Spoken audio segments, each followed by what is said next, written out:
Good day, everybody. Welcome to today's video. Today's video, I'm replacing a brake line on my 2014 Wrangler JKU. And what I'm going to show you right now is that the brake line is a little seized. It won't turn. You'll actually want to twist the brake line, which you don't want.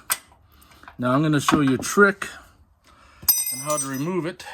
Since we already have the main brake line disconnected and fluid's already drained, what I'm going to do is I'm going to remove that bolt.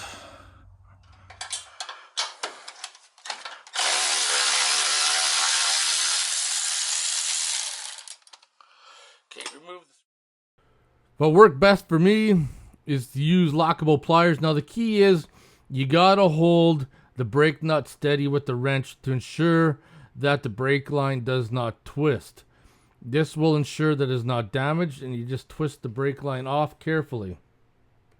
So as you can see, still does not want to turn at all. So we're gonna heat her up.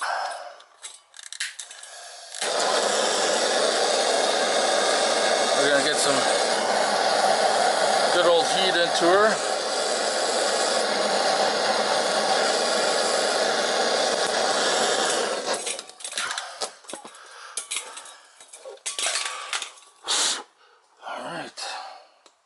Put the fire out. There we go. See that? We're spinning free now. Well, it's still hot. We're gonna douse it off in WD-40. Make sure that, there we go, keep working her. Keep working her in. There we go. Well, that was pretty simple. I hope you guys enjoyed the video. If you have any questions or comments, post them below, and I'll see you guys in the next one.